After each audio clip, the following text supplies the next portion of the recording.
The nation of Fressia is located on the northern shore, where a vast energy source has existed for millennia.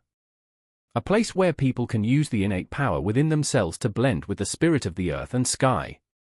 In this country, there exist the 4 great families, considered the main pillars capable of protecting its prosperity and greatness through the ages. The royal family in this kingdom does not follow the traditional hereditary succession, but is passed down by legendary figures of different eras, regardless of the family, and requires the consensus of the people and the Council of Magic. The Marsilio family. Since the formation of Fressia, the Marsilio family has been renowned as one of the families with outstanding geniuses. Many great sages from this family have served as military advisors to the royal family, all being exceptional strategists. The secret technique of this family is water flame. The Lowry family. The family with the symbol of the vermilion bird fears no power and does not look down on the mundane. The family is famous for its unparalleled swordsmanship, rich in ancient features, with a tradition of female successors possessing strong supernatural powers, especially their jade green eyes containing unlimited magical power. The Prym family. The ultimate weapon is the most dangerous strength of the Prym family.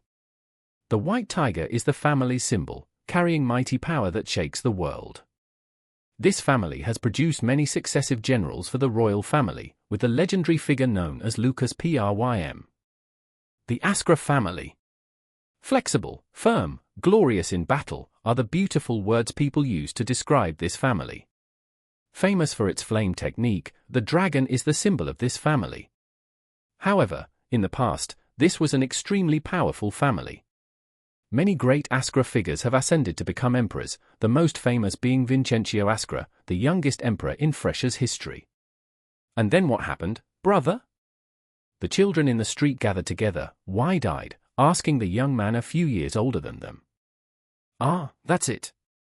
You should know, Fressia not only has the 4 great families, but also many smaller families. Do you see the girl waving at me over there? She is Priscilla, the second daughter of the Priscilla family head. Although they are not one of the 4 great families, their magic is still top-notch. Ondu stood up, dusted off his clothes with a smile. A little girl in the group raised her hand to ask, "Brother, which family is the strongest?" Ondu was about to answer when you gave him a painful bonk, ouch, and he fell to the ground. Ondu clutched his head in pain, then blamed you, how many times have I told you, you have to be patient and wait for me a bit. Priscilla dusted off her hands, then angrily said, "Wait, do you know how long Rena and I have been waiting? Hurry to the academy, what if we're late?" Rena Lowry smiled brightly, waving her hand to make peace. "Come on everyone, don't be so tense." She was a beautiful 17-year-old girl, her long black hair adding to the arrogant look of a traditional young lady. The kids looked at Rena, her jade green eyes sparkling under the sunlight. They were excited. "Sister, are you from the Lowry family?" "Who?" Rena turned to look at the kids. You crossed her arms. Why? Because she has jade green eyes, they pointed at Rena. You sighed, it seemed like trouble was brewing. Rena bent down to look at the kids, then gently said, "That's right, you know a lot." But her eyes are a different color from everyone else. It looks strange, a child spoke up. Rena fell silent upon hearing that. Her mood suddenly dropped. You wanted to scold the kids, these brats, but was stopped by Ondu. "Didn't you say we're late? Let's go." You looked at Rena, seeing her visibly saddened. She held Rena's hand. "Rena, let's go." In a rural area, 5 kilometers away from the capital Ovis, a 17-year-old young man was helping the villagers repair a house. That was Anders Pauli, a young man with shiny black hair that looked very mysterious, but beneath that cool exterior was a playful and energetic boy. "Anders, help me move these things," Uncle Tom called him. Anders wiped the sweat off his forehead and smiled. "Yes, sir." He quickly ran to Uncle Tom's house and moved the pile of firewood he was asked to store. This could be considered a suburb closest to Ovis. Uncle Tom looked in the direction of Ovis, then said, "If I could save up enough from working, I'd like to go visit the capital someday." "How about you, Anders?" "Me? I grew up without parents. Thanks to you raising me, right? Wherever you are, that's where I'll be. Ah, this quick-witted kid. Ha, the trouble is, I only know your name is Pauli, thanks to the necklace around your neck when you were little, Uncle Tom sighed, remembering the first time he met Anders. 17 years ago, he was on his way home when he heard a child crying near the bushes. What's happening? And tonight the moon is really full. Tom carefully stepped towards the source of the cries and was shocked to find a newborn baby crying, surrounded by a fire barrier. Being a well-read man, he immediately recognized it as a type of fire flame seal. This is... When he approached, the baby stopped crying. Tom cautiously drew near and saw a piece of paper peeking out of the small cradle. The child's name is Anders. This necklace. Pauli? He picked up the child. The child slowly opened his eyes and wiggled. Tom looked around and sighed, "Ah, really? Now, don't be afraid, I will protect you." Even now, as his grown-up, Tom has never once told Anders about the fire flame seal, aside from the necklace and the piece of paper from back then. Anders placed the pile of wood down and happily said, "Uncle, I'm done." Uncle Tom looked at Anders' eager face upon completing his task and smiled, "Yes, thank you, kid." After a long tiring day, Anders returned to his wooden house. He took a book from the wooden shelf. The entire room was filled with books about knowledge and rules since the formation of Fressia, which deeply fascinated Anders. All these books were brought back to him by Uncle Tom every time he went to Ovis for business trips. Reading up to page 167, Anders started feeling sleepy. He rubbed his eyes and mumbled, "I guess I'm too tired today. Going to bed early is good too." He suddenly thought the moon seemed full tonight. At night. A loud scream pierced the night, waking Anders abruptly. He quickly got up and ran out to the yard. The silent night was suddenly eerily quiet. Anders lit an oil lamp and ran to Tom's house. "Uncle." Stopping at the door, Anders was utterly shocked. The entire Tom family had been slaughtered. Anders stepped back, filled with fear. Suddenly a sword was aimed at him, and a voice commanded, "Put the lamp down." Anders was confused. What on earth was going on? Are they robbers? No. The murderous intent is very strong, they are not ordinary thieves. But why? Why would they massacre an entire village like this? The guy aiming a sword at Anders looked very aggressive, seemingly the leader of this band. He shouted, "Any survivors?" "Report, boss, all eliminated. The gold in the treasury has also been found." Anders turned pale. "All dead?" The boss smirked and said, "That's right, kid. It seems you will have the honor of dying under this full moon, beneath my sword." With rage reaching its peak, Anders turned around, grabbing the bandit's neck as a spark of light flashed. The fiery mage circle appeared, causing the bandits to fear. What? You? The Lowry family. Bang! The loud noise woke Rena up. She sat up. What happened? "General Lucas, the fire is spreading even more." The royal guards were doing their best to extinguish the fire. Lucas Prym assessed the situation and then said to his son, "Ondu, quickly summon the head of the Fearing family here." "General, be careful." The fire was spreading toward Lucas and Ondu. Aqua flames. Fearing Marsilio arrived just in time.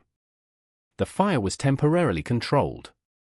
Ondu turned to Lucas, "Father, do we need to notify the head of the Lowry family?" "No need, it's just a normal fire," Lucas calmly replied.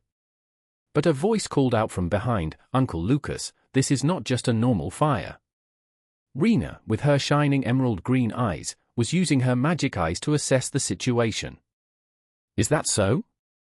Damn, no wonder regular aqua flames don't work on them." "Back off!" Fearing shouted sternly. He turned to Rena. "Rena, can you tell what kind of magic this is?" This, Rena was at a loss. She still couldn't control the magic power in her eyes. Ondu quickly said, Rena, don't strain yourself. It's inferno flames. And it's from a flame dragon, a voice echoed from behind. Rena was startled and turned to see a man in traditional attire, his emerald eyes shining. Father, Rena was shocked. Rena, how dare you act without my permission? Fearing glanced over. Let's discuss this later. Lucas, if you and Ondu would be so kind. Lucas and Ondu nodded, then stood in front of the guards. They used earth magic to erect a barrier to shield against the fire. Hurry up, Fearing, we can't hold it for long, Lucas gritted his teeth. Fearing smiled, starting to draw the ceiling water flame diagram. In no time, a massive surge of water swept down, knocking out the inferno flame barrier engulfing the forest, completely extinguishing it. After putting out the fire, Lucas ordered the guards to search for clues around. Rena wanted to use her eyes' power to help them, but her father, Gadfield, stopped her. What are you planning to do? Father. I want to help them, Rena stammered. Gadfield shook his head. Do you know because of your delay, everyone almost got burned? Rena bowed her head. Gadfield sighed, then said, stand aside, let me handle it, you don't need to exert yourself like that. Anders couldn't help but be worried. Hearing the royal guard searching around, he quickly left that place and found another hiding spot. Lucas looked around. Did you find any suspicious individuals? General, no one. The entire village has been slaughtered. All the bodies were reduced to ashes. We can't determine their cause of death. Anders peeked from behind the rock, eavesdropping on their conversation.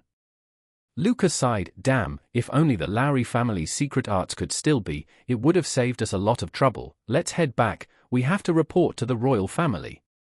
Everything returned to its initial silence. On the other side of the woods, Anders sat down in fear. He raised his ash-stained hands, trembling. What happened? The desolate scene from earlier flashed in his mind. He couldn't remember what he did. He only knew that when he came to, the village was ablaze. Suddenly a spark appeared in his hand, raising his doubts. What am I, really? Anders, heartbroken, tears flowed. Just this afternoon, he and Uncle Tom were laughing, chatting gleefully. Uncle even gave him a brand new book. And yet in a blink of an eye, everything vanished into ashes. The power within him, what is it? What is this thing that could blow an entire village to ashes in just a split second? Anders leaned his head against the rock, despairingly gazing at the deep sky. Who is he? Uncle Tom never once told him about this matter. Is it because of this hidden power? Wait. If it's related to magic, perhaps going to Ovi's will provide a clear answer. Because it's the gathering place of many families protecting the Fressia Empire. The power within him might be revealed. But if that's the case, he stands a high chance of being accused of village slaughter. No, he cannot continue living in hiding like this. He must find the truth. Anders clenched the necklace in his hand. This is the only clue about his identity. Perhaps someone has seen this insignia. On the face of the necklace, aside from the name Pauli, there was an insignia resembling a crescent moon. Anders stood up, deciding to head to Ovi's Lowry family mansion. Rena wore a traditional outfit like every day, striding down the mansion's hallway. She glanced around. The hallway remained the same, still adorned with portraits of Lowry family legends. The Lowry family has been through many generations of legends. Though the family tradition was matriarchal, Gadfield's, Rena's father's, sister, alongside her family, sacrificed during the Inter-Imperial War 10 years ago, making Gadfield Lowry the first male head of the family. Because of the desire to preserve a prosperous family like Lowry, Gadfield became very stringent, hoping one of his two daughters would succeed well in maintaining the family. Alice Lowry, Rena's sister, is considered a family prodigy. She graduated from the Royal Academy, mastering her water blade magic at 14. Now, at 23, she became a trusted guard for the fourth emperor, Sylvanus Arnold, who emerged from the small Arnold family in southern Fressia. Fressia's political system has always been a point of question for many empires. Although the emperor is the head of the empire, the system operates under a constitutional monarchy, ensuring power from both the Magic Council and the people. Thus, there is no distinct class disparity between the emperor and the citizens. Rena stood gazing at her sister's portrait, then sighed. Her sister was talented from a young age. Moreover, Alice is striving to revive the long-sealed Lowry family secret arts, while Rena has yet to control the hidden power in her eyes. Rena pushed open her father's study door. Seeing him cleaning his sword, "Father," Rena spoke up. Gadfield turned around. He set down the cleaning cloth, then suddenly turned and flung the sword towards his daughter. Rena quickly summoned her sword, deflecting her father's weapon. Rena was a bit surprised by her father's action, but she had no intention of questioning him. "Good reflexes, Rena. But you still can't fully utilize your eyes." "Yes," Rena raised her head. Indeed, her eyes contain magic power, allowing her body to dodge blows instinctively, without having to wield sword skills. "I'm sorry, Father," Rena bowed her head. Gadfield looked at the worn portrait of his wife on the desk, then said, "What do you want to become in the future?" Rena bit her lip. She wanted to become stronger. She wanted to become the queen, so she could bear the responsibility of this country. But is that desire too laughable? "I understand what you want, Rena," Gadfield calmly said. Rena looked up. She said nothing more, bowed to her father, and then ran out of the house. Gadfield sighed as he watched his daughter's figure leaving the mansion. "Highs, this unpredictable nature is just like her mother's." Rena ran to the Royal Arena, the place where students practiced magic. Seeing her, Ondu ran up to her. "Rena, you're here today too." "Ondu, weren't you supposed to be on patrol with your father?" Seeing Ondu, Rena was a bit surprised. Ondu carried a bow beside him and shrugged. "Yes, but I snuck out." "What?" Rena looked at him in surprise. She was someone who was very principled, so she was stunned to hear that. She couldn't believe Ondu dared to defy his father's orders. "What's there to be surprised about? He skips out like it's no big deal," Yu's voice echoed from behind. Beside her was Myra, the eldest daughter of the Allison family. "Myra, you too," Rena glanced over. Myra nudged Yu. "No, there's a reason. Look over there." All four of them looked over the practice field in the arena. A young man with platinum hair was practicing magic with Alice Lowry. He was Roy Marsilio, the only son of Fearing Marsilio, the Emperor's strategist. "Is that Roy?" "Highs, I figured." I can't with you," Rena jested. The group all ran over to watch Roy practice. Roy was famous for being very hard to approach and reserved, so they mainly wanted to see Alice's techniques. Water arrow. Roy formed a water-type magic circle. A bow made of water appeared, shooting hundreds of arrows toward Alice. Alice sheathed the sword behind her, clasped her hands, and her emerald green eyes lit up. Rena watched her sister carefully. Wooden shield. The defensive magic circle was raised, completely countering Roy's move. While he wasn't paying attention, Alice drew her sword and used speed to completely control Roy. The sword came close to his neck, leaving Roy unable to maneuver. Alice withdrew the sword and smiled. "The technique is good, Roy, but you need to channel more magic to penetrate the shield." "Yes," Roy bowed, then glanced at his arm. Alice gently said, "It's time for a break. I still have to return to receive the Emperor's orders." "You worked hard," Roy nodded. At this moment, General Lucas returned to the city. Passing by the arena, he saw Ondu idle chatting and rushed over. "Ondu." "Whoa. Dad." Ondu panicked seeing Lucas and fled behind Rena. "I didn't expect you to skip duty. Let's see how I deal with you when we get home." Alice waved her hand. "Uncle Lucas, don't be so rigid. By the way, have you found any other clues?"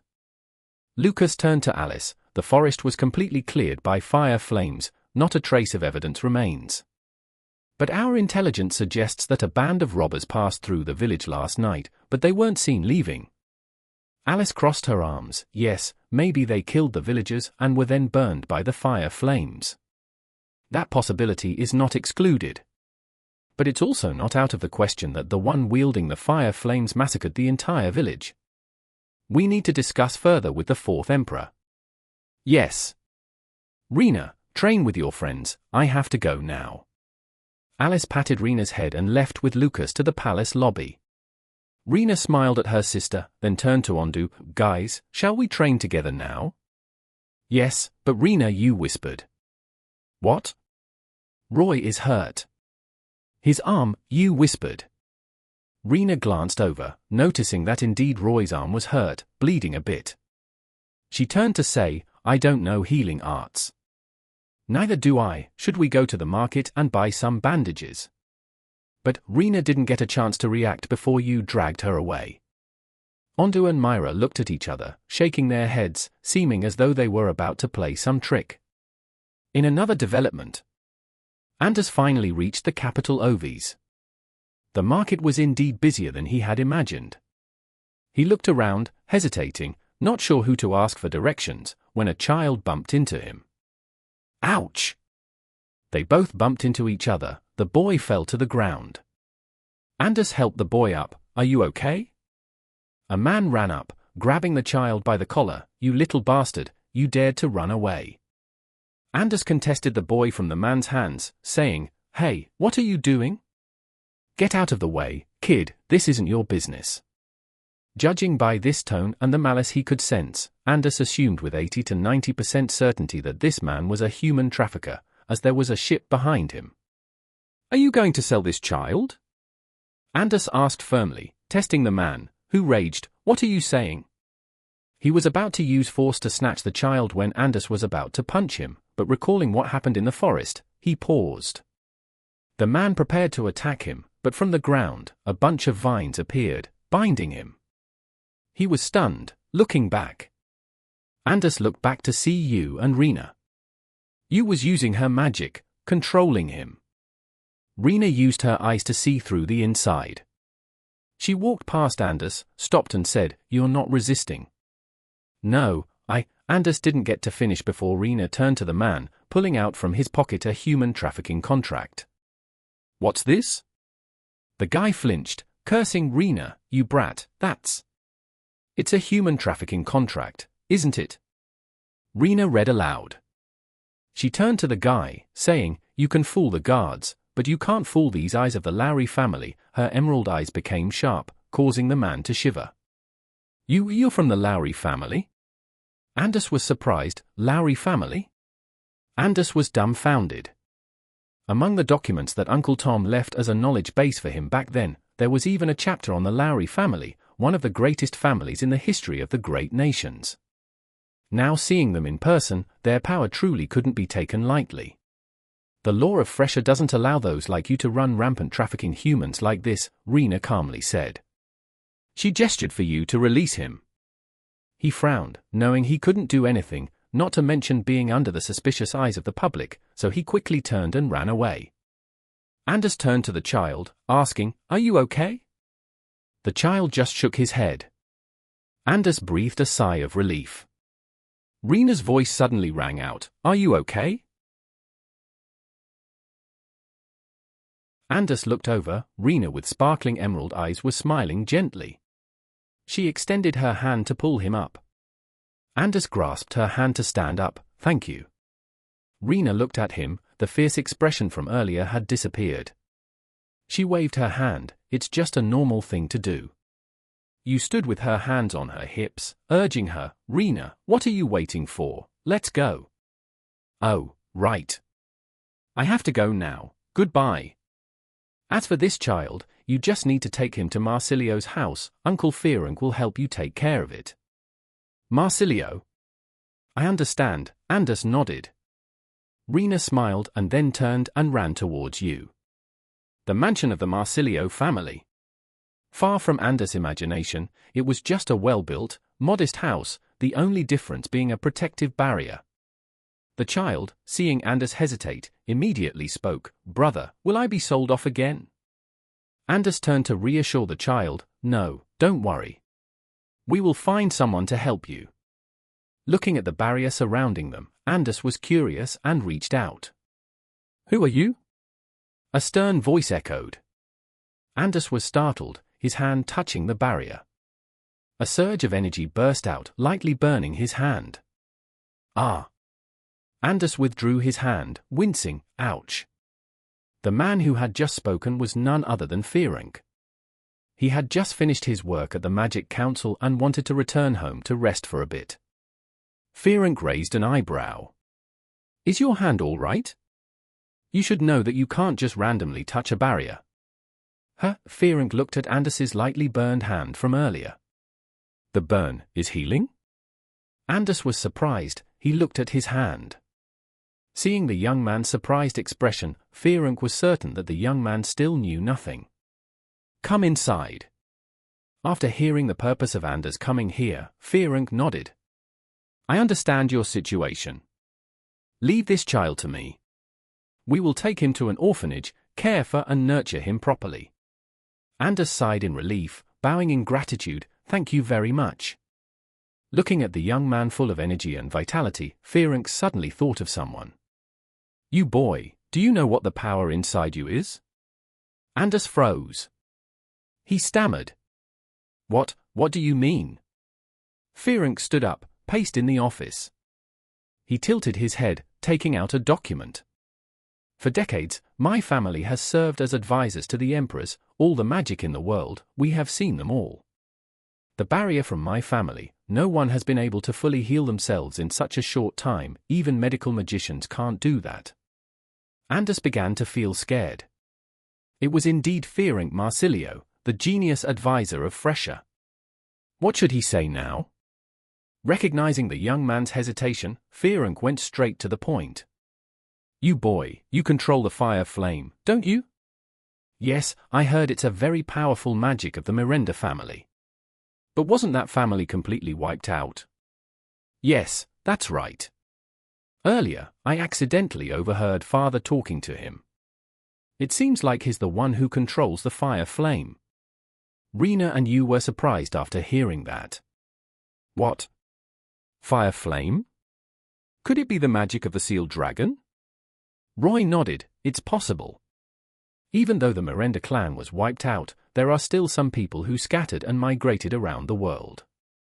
17 years ago, my father said the Kia organization managed to successfully release the seal of the fire dragon and almost caused harm to the entire empire.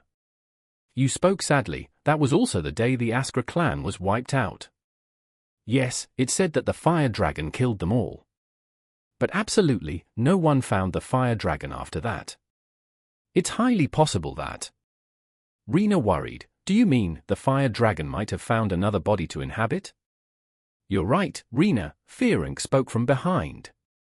The three of them were startled, It's fine, you kids are already 17, knowing things related to the Empire isn't wrong. Father, that young man. Now I will take him to the council, Ferenc said sternly. You asked, Uncle Ferenc, does he really have the fire dragon inside him? Most likely. If the boy really has the fire dragon, then we must find out who sealed the dragon inside his body, Ferenc said seriously. The Magic Council. Ferenc led Anders into a southern forest of the capital. Reaching a cave with a barrier, the guards opened the barrier for them to enter. Anders felt a bit anxious because he didn't know what this person would do to him. Arriving at an underground chamber, Anders was a bit surprised.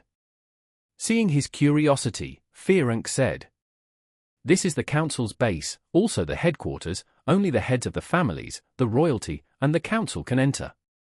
Anders grew skeptical, saying, if this is the headquarters, shouldn't you not bring an unfamiliar person like me inside? You're honest, young one.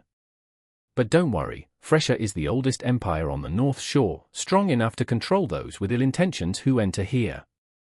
We're here, they stopped at the last room.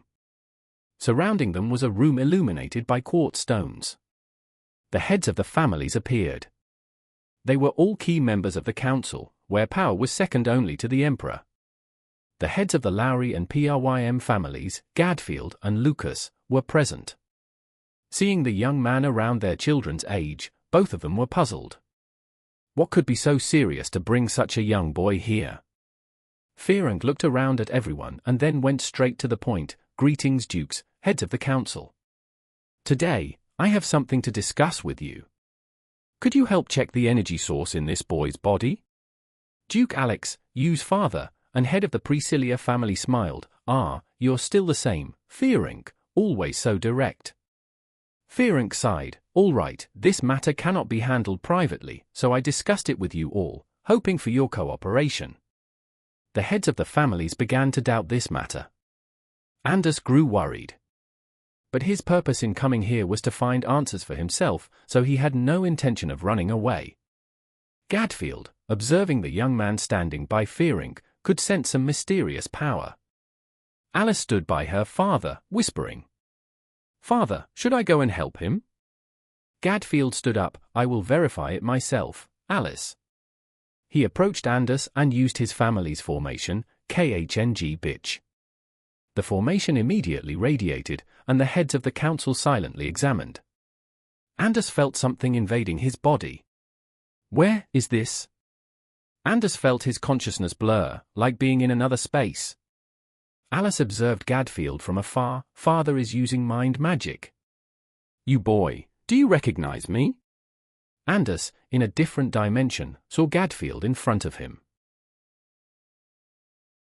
Fressia is a country located on the northern shore, possessing a massive energy source over millennia. A place where people can use their internal energy to merge with the soul of the earth and sky. In this country, there exist for great families, considered as the four main pillars that can protect and sustain that prosperity and greatness through different eras. The monarchy in this kingdom doesn't follow the tradition of father-to-son inheritance, but instead, it is passed down from legendary great men of different eras, regardless of their family, and must have the consent of the people and the Magic Council. The Marsilio family. Since the formation of Fressia, the Marsilio family has been known as one of the families with outstanding geniuses. In the family, many generations of great men have served as advisors to the royalty, all being exceptional strategists. The secret technique of this family is water flame. The Lowry family. The family with the vermilion bird symbol, fearless of power, and never disdainful of the world. The family is famous for its renowned swordsmanship, deeply ancient. Their tradition is of powerful heiresses, particularly those with emerald green eyes containing infinite magic power. The Prym family. The ultimate weapon is the most dangerous strength of the Prym family. The white tiger is the family's symbol, bearing majestic strength that shakes the world. This family has had many generations serve as generals for the royalty, with a legendary great man named Lucas Prym. The Askra family. Flexible, stable, and renowned for their glorious achievements, these are the praises people bestow upon this family. Famous for the secret technique Fire Flame, the dragon is their symbol. However, in the past, this was an incredibly strong family. Many generations of Askra's great men have become emperors, the most famous being Vincentio Askra, the youngest emperor in Fressia's history. What happened next, brother? The kids in town sat gathered beside each other, wide-eyed, asking the young man a few years older than them. Oh. That's all for now. You should know, Fressia doesn't only have the four great families, but also many smaller families. Do you see the girl waving to me over there? She's Priscilla, the second daughter of the Marsilio family head, not belonging to the four great families, but their magic is still very top-notch. Ondu stood up, dusting his clothes, and smiled. One of the kids raised her hand and asked, "Brother, which family is the strongest?" Ondu was about to answer, but you gave him a painful flick, ouch, and he fell to the ground. Ondu clutched his head in pain, complaining to you, how many times have I told you, you have to be patient and wait a little. Priscilla dusts her hands, irritably saying, "Wait, do you know how long Rena and I have been waiting? What if we're late for the academy?"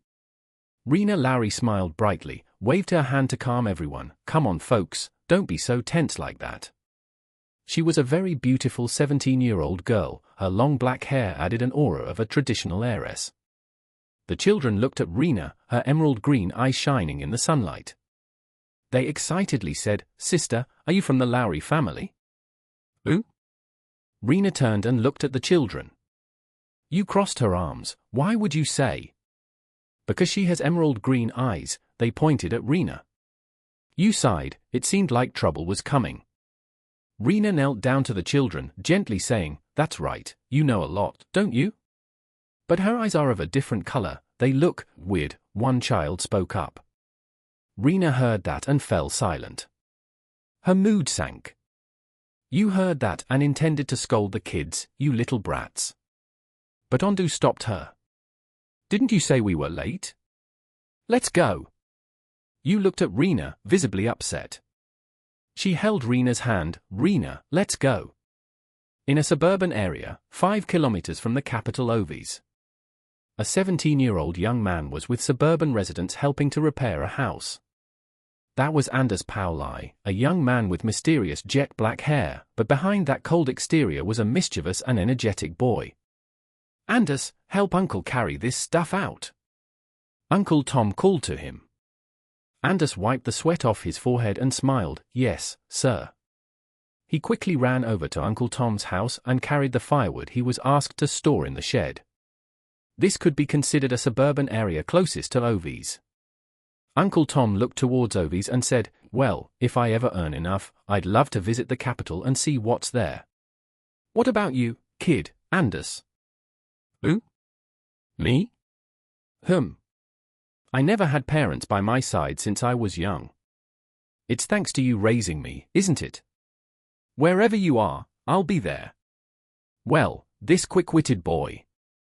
"Sigh, unfortunately, I only found out your name was Pauli, thanks to the necklace you had when you were a baby," Uncle Tom sighed, remembering the first time he met Anders. 17 years ago, he was on his way home when he heard a baby crying near the bushes. "What's happening? By the way, the moon is really full tonight." Tom carefully approached the source of the crying and was astonished to find an infant crying in front of him, surrounded by an aura of flame. Being well-educated, he immediately recognized it as a kind of fire flame seal. "This?" Upon seeing him, the baby stopped crying. Tom suspiciously approached, finding a small piece of paper sticking out in the little cradle. "The child's name is Anders. This necklace." "Pauli?" He picked the child up. The child slowly opened their eyes and wriggled. Tom looked around, then sighed, "Sigh, really? Come on, little one, don't be afraid, I'll protect you."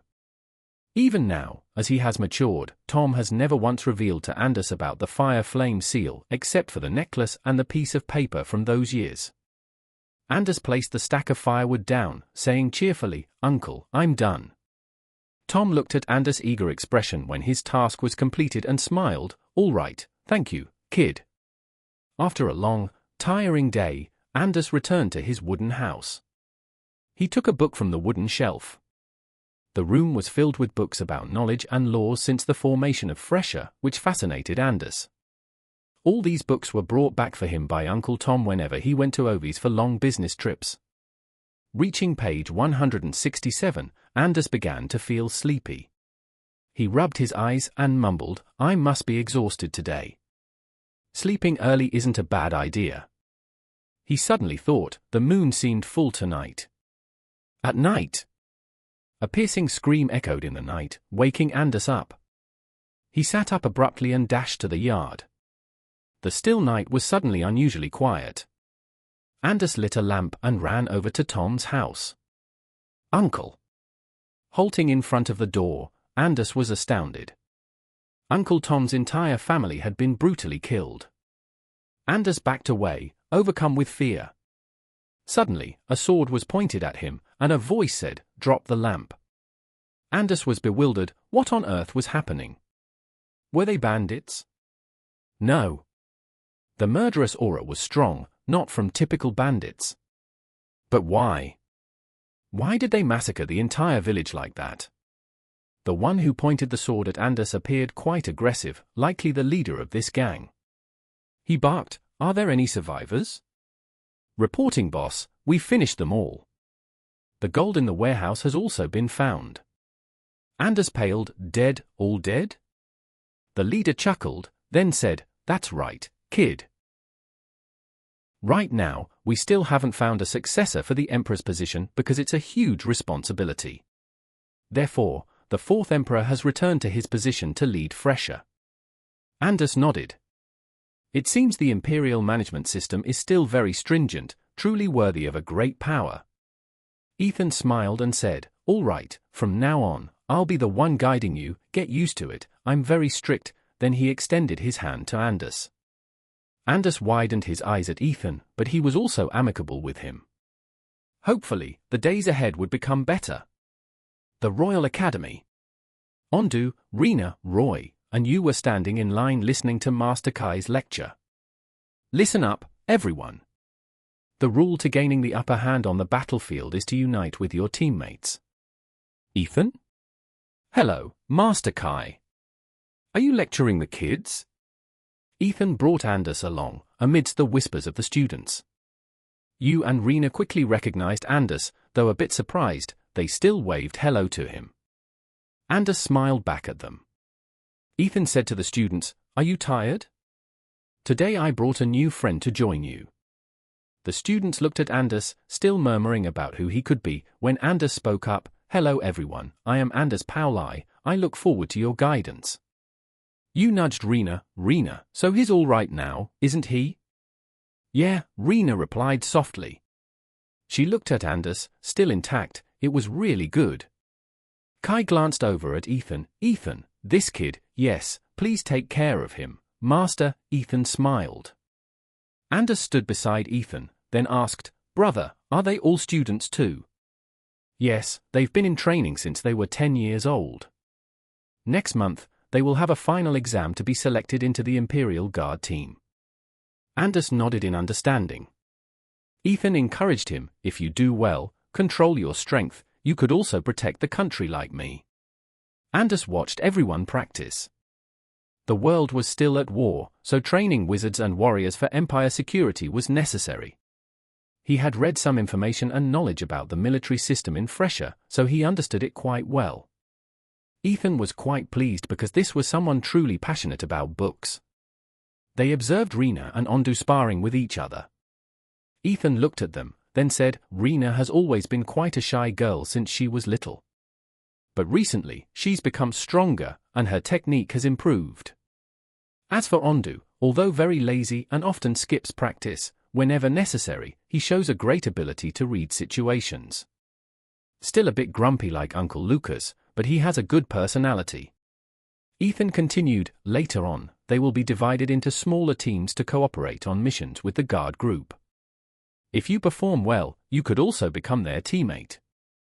You ran from the weapons room, throwing Ethan 2 swords. Ethan caught them and smiled, "Thank you, you." Ethan held the 2 swords, they were so shiny he could see his reflection on them. He handed one to Anders, then said, "Let's begin. Now try to channel your intrinsic energy into this sword." Anders was a bit puzzled, "How do I?" "Watch this." Ethan put the strength of his arm into the sword he held, then slashed it towards Ondu. Ondu spun around, saw it, drew his sword, poured his strength into it, and blocked Ethan's attack. Rena immediately retreated, forming a defensive formation in front of Ondu. All the students were amazed.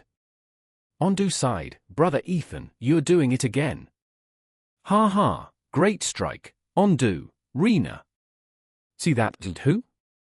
Ethan turned back to see Anders channeling energy into the sword. Ethan could feel the impending destructive power of the sword, and quickly said, "All right, Anders, stop." "I can't stop it." Anders was scared, subconsciously swinging the sword, and a surge of power headed toward a student. Ethan rushed in, seal release. A light appeared, immediately enveloping and absorbing the strike from the sword. The student behind him was fearful, sitting down shakily. Ethan helped him up and asked, "Are you okay?" Rena and Ondu were astonished, even you couldn't hold onto his calm. Anders panicked, dropped the sword, and stepped back. Master Kai stood in silent contemplation, but even he was surprised by this young man's ability to absorb knowledge. The student started whispering, "What was that? Didn't he just say he didn't know how to do it?" Almost hit Leon. Faced with such gossip, Anders didn't know how to react. Rena immediately said, "Everyone, this is just practice. This shows our defense capability and alertness still need improvement, right? Rena, you have a point. But didn't he just say he didn't know, and yet unleashed such a high damage strike? Could there be some hidden detail? A female friend voiced her opinion. Rena shrugged. Didn't brother Ethan just show him? Who knows, maybe he is a genius, capable of learning by just listening once but not yet able to control his energy, right? She turned to Anders. He nodded, feeling relieved. Ethan stood up, clapping to reassure. All right, Rena is very right. You're all 17 this year, war could break out anytime, anywhere, so you must always keep learning and gaining experience. Got it? Then he turned to look at Anders. This young man truly just practiced once, and he could already do it. No wonder the council members have doubts and worries. During the break, Rena, Ondu, you, and Roy were taking a short rest. They glanced over at Kai and Anders. They widened their eyes, as Anders was indeed learning very quickly. Even without learning how to channel power into the sword, just using the sword for close combat techniques, he seemed to have mastered it all. Is he a genius? You said in amazement. Myra Allison sat down next to them, looking over at them. True enough. We've been training for 2 years to become proficient in this skill. But he only needed 5 hours. This is really unbelievable. But applying it in reality is not easy either, Ondu said, skeptical. You nodded. Right, among us, Ondu is the most skilled in swordsmanship. Even though the Lowry family is actually the family specializing in sword techniques. Rena smiled and replied, right, last time, I got beaten up pretty badly by Ondu, didn't I? Hey, it's not that big of a deal, Ondu waved his hand dismissively. Myra looked at Anders, then turned to Ondu. Why don't you challenge him, Ondu? Ondu raised an eyebrow at Myra, then sat down. No thanks, I'd rather not. Why? I'm too lazy. Training with my father all day isn't enough for you? And by the way, Myra, you've been talking a lot recently. If we're ever on a combat team together, I'd probably have a shorter life, Ondu said bluntly. Myra was astonished, then grabbed Ondu's collar. What did you say? Rena put her hands on her hips. These two are at it again. Roy sat silently, observing every move made by Anders. Is this truly innate talent? The royal office. Emperor Sylvanus Arnold IV was reviewing the document sent from the guards. Alice stood by, curious. Your Majesty, is something troubling you? Sylvanus leaned back in his chair, sighing. What about the child with the dragon-sealed flame? How is that being handled? Captain Ethan is personally training him, Your Majesty, Alice responded calmly. Sylvanus nodded, glancing at the world map. Alice, how long has the war been on hold? My father said it's been 17 years. Alice seemed to understand that he had a lot on his mind. Emperor Vincentio and Queen Eura passed away long before me. Whether that's fate or a price to pay. He muttered thoughtfully. Your Majesty, I don't understand what you're talking about. Sylvanus closed the documents, then intertwined his fingers. Alice, there's something I haven't let the council know. Alice put her hands behind her back, then said, What do you plan to say, sir? Alice left the office, trying to keep calm. You must remember, this is top secret, Alice. I told you so you can be prepared for any unforeseen events. She sighed and made her way home. Anders and Ethan sat together on the benches in the training yard. Ethan smiled. Kid, you're doing well. You're learning faster than I expected. Anders nodded. He had indeed learned a lot today. But then he said, Brother, does everyone see me as someone who could hurt them at any moment? Ethan smiled and tapped him on the head. This kid, why would you say something like that? At that moment, Rena and Ondu ran towards him. Brother Ethan, Rena has improved a lot. Looking at Rena's scratched arms, Ethan laughed. Rena, if your sister knew, she would surely scold me for not taking good care of you. Rena pouted. Do I need you to take care of me? Hello, Anders. She turned to greet Anders. Anders smiled back. Ondu cheerfully said, Hello, I'm Ondu Prym, nice to meet you. Ondu showed no caution towards Anders, and the two quickly became acquainted. Rena was happy to see Anders making friends. She always hoped everyone would live joyfully and harmoniously with one another. As the sun set, it was time to leave. Ondu feared his parents' reprimand, so he dashed home like an arrow. Only Ethan, Anders, and Rena remained. Ethan shrugged, looking at Anders. "Kid, how about coming to my house?" "Who?" Anders was surprised. Rena nodded. "Yeah. There's nowhere to go anyway. Why don't you go to his house? The Rilla family is known for being very hospitable." Anders hesitated. How could he impose on someone he'd just met? Ethan understood and encouraged him. "Don't be shy. I have a responsibility to my students. We'll head home now. Rena, see you tomorrow." He ruffled Rena's hair, then led Anders home. On the way back, Anders observed the bustling atmosphere of the capital. He looked around and saw many families dining together. Anders had his eyes on a bakery. Uncle Tom used to deliver wheat to this store. Ethan had heard all the information from the council about Anders, so he deeply regretted the incident in the village that day. He encouraged Anders by patting his head, and they both continued on. Arriving at the house, Anders paused. It seemed as large as the mansion of the fearing Marsilio family. "Do all the big families here own houses this big?" "Mom, I'm home." Ethan called inside. A woman in a guard uniform stepped out. "Ethan, you're back. And this is Anders, right?" Anders was a bit surprised to hear her say his name. Clearly, Ethan had prepared everything. Anders politely said, "Yes, I'm Anders Pauli." "Ethan, bring him in, I've prepared dinner," the woman instructed. "Yes," Ethan smiled brightly, dragging Anders inside. The kitchen was spotless, and the meal was ready. Anders looked around and asked, "Auntie isn't joining us for dinner?" Ethan grabbed a bowl, replying, "That's how my mom is. She's always busy at the border. Cooking a meal like this is already a feat eat up."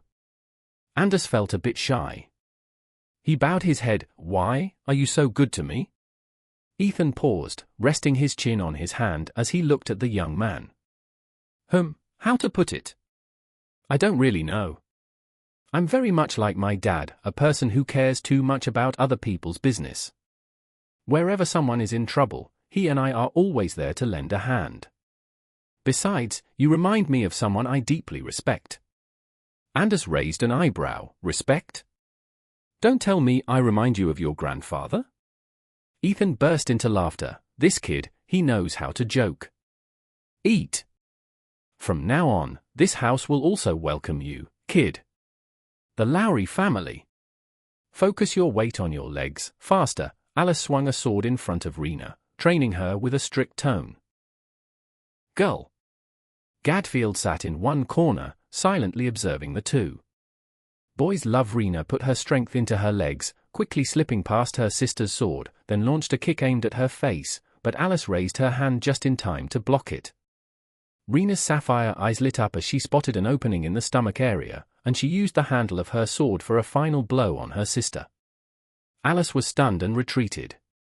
Knowing she might have gone too far, Rena dropped her sword and ran towards her sister. "Sis, are you all right?" Alice smiled gently, then used her power to heal the wound. Gadfield saw Rena's blow earlier, and he smiled in satisfaction. "This child, she's improved." Rena sat next to her sister and sighed. "Phew, glad it's nothing." Alice just smiled.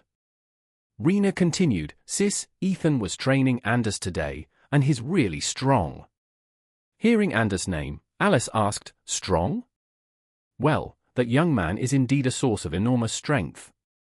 Ethan, she suddenly remembered Emperor Sylvanus's words to her today. "Is something wrong, sis?" Rena asked worriedly, since she noticed Alice didn't look well. Alice just waved her hand. "Oh, nothing, don't worry. In a few months, the academy training will be over, so hang in there. As for Anders, don't worry about him. I can assure he's a good friend. Ethan will take care of the fire affinity problems." Rilla family. It was almost midnight, but Anders was still engrossed in books. He was very interested in the books from Ethan's late father's study. Ethan was comfortable with that, so he let Anders be. There were many documents about the Rilla family, the magic they possessed, and even the line of family heads. In the near future, Ethan might become the head of the Rilla family. Although not one of Fressia's four pillars, the Rilla family still had significant magical potential. Distant relatives of the Rilla family were even part of the magical council, granting them valuable rights. Ethan's late father, Chris Rilla, had sacrificed himself before Ethan was born, leaving behind only a protective armband that Ethan wore daily during training. "Read this," Ethan handed him a set of documents. Anders looked at it for a moment, then asked, "It might help you understand yourself better." Ethan smiled and went to clean the kitchen. Anders pondered over the book. The cover was decorated very simply. He opened it, and the first page showed a magic seal. Curious, Anders was about to touch it, but Ethan stopped him. "Wait." "Almost." Anders pulled back his hand, then asked, "What is it?" Ethan dispelled the seal and sighed. This document belonged to the 6th Emperor Vincencio. In the past, it was classified, so he placed a seal on it and brought it to the Rilla estate for storage. "Now, you can read them." Ethan sat next to him. Anders nodded. But then he asked, "Did the 6th Emperor find this?" "Yes, although I don't know why. He wanted to learn about the Northern Shore's fire dragon so much. The Miranda family was exterminated, so the possibility of its lineage existing is almost zero. That's why people were surprised when they found that energy in you," Ethan said thoughtfully. "But it's also possible that someone from the Miranda family passed that power on to you." Anders nodded. He began to delve into the book. The fire affinity is one of the 5 main magical elements in the world. If so, he's a fire mage, right? Recalling the desolate scene of his village, Anders was determined to learn how to control himself. A few days later, at the academy, Anders was still sitting in a corner of the arena, holding the document about fire affinity. Yesterday, he trained with Ethan in the open field behind the mountains. Of course, with the supervision of a few guards, everything went smoothly. Ethan and Lucas Prym observed him from afar. Lucas lowered his sword and calmly asked, "Ethan, are you sure there's nothing unusual about that kid? Are you still worried, General?" Ethan turned. That's how Lucas was, a perfectionist who wanted everything under his control. He still couldn't shake off the precaution about Anders, because the Northern Shore Dragon's power was something frightening that could destroy an entire nation. Suddenly, a classmate named Leon ran up to Anders, pointing at him. "You, sitting here not training, are you looking down on us?" Anders was taken aback. He realized this was the person he almost hit the other day. Ethan intended to intervene to prevent any incident, but Lucas stopped him. "Let it be. I want to see what that boy can do." Rena and you were chatting when they heard the commotion nearby. You crossed her arms and pouted. "It's that Leon again? What's he being loud about now?" Ondu shrugged, "Probably picking a fight with that guy again." TCH, it's almost time for the guard squad exam, and he's getting riled up like that." Rena quietly observed the situation. She had heard Professor Kai's lectures about fire affinity. It was a power hard to control, especially for those born with it. She was genuinely worried, but chose to believe nothing would happen. Roy stood next to Rena, calmly speaking. "He'll be all right, won't he?" Rena turned to him. "Roy. You know, Rena. Those born with the 5 elemental powers basically have no place in this world." Rena froze for a moment, then said, "I don't think so." Roy was a bit surprised by Rena's words. She had always been a very principled student, never contradicting the contents of books and documents. And now, she did.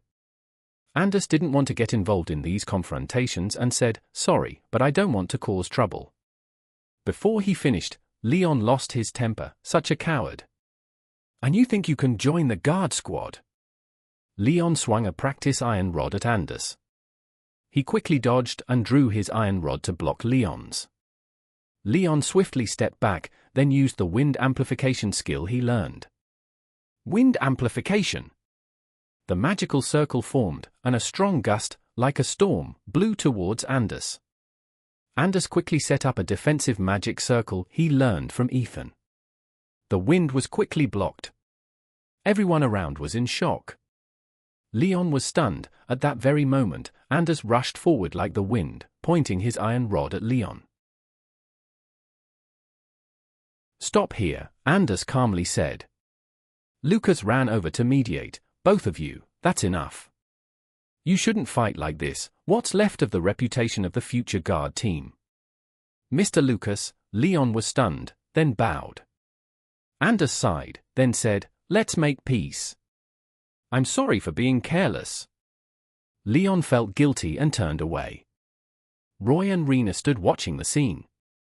Rena sighed in relief, then said to Roy, "See? Everything's fine." Roy remained silent. Ethan sighed. "That young man truly is a genius. It seems everything is still fine.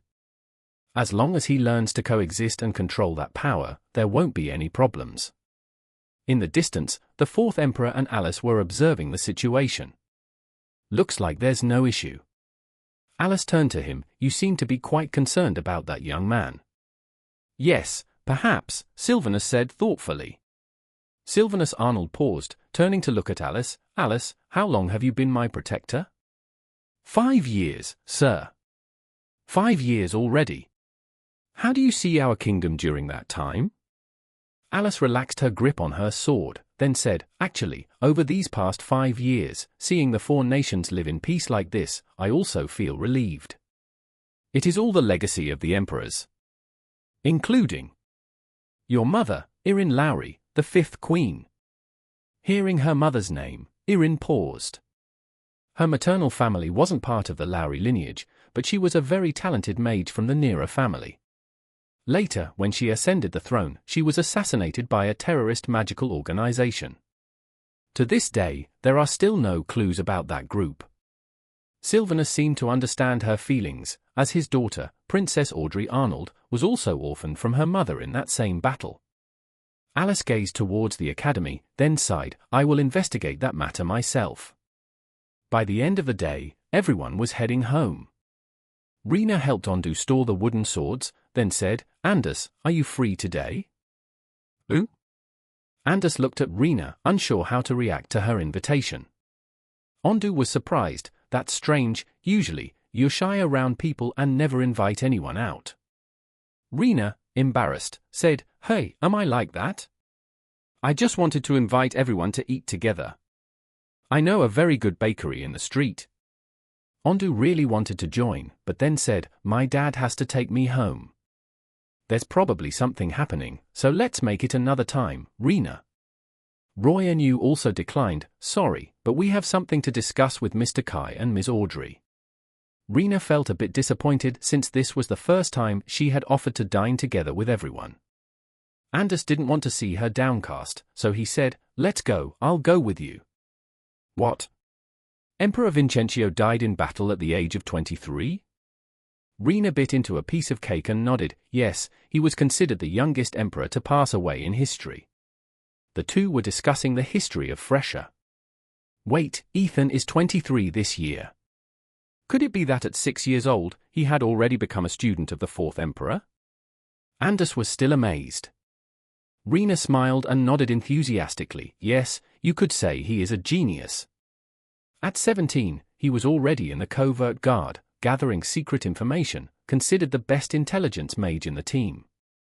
Although he was only a student of the 4th emperor for a short time, Ethan truly cherished him. No wonder. He seems like someone who has experienced a lot. Anders took the last bite of his cake, his eyes shining brightly. To him, the knowledge in this world is truly limitless. Seeing his enthusiastic expression, Rena also felt relieved. Finally, he had adapted to the pace of life here. After hearing the glorious history of the guard team, Anders's desire grew. Previously, he wanted to learn about his power. But now, he wants to quickly gain control over himself, so he can protect the people of this kingdom, so they won't have to endure what his village went through. Seeing the determined look in his eyes, Rena energetically said, "I'll try my best too." Anders turned to her. Rena, will you also strive in the guard team later? She fell silent upon hearing that. What she wanted was to become a great queen of this empire. To be recognized by her father, family, and everyone. But if she said this, would Anders not find her ridiculous? You do have dreams, right? Faced with this straightforward question, Rena only shyly nodded. Anders said nothing, then looked around. Is there a deserted spot around here? Rena looked up. Why? I mean, is there a spacious area with few people around? If you're talking about now, there is.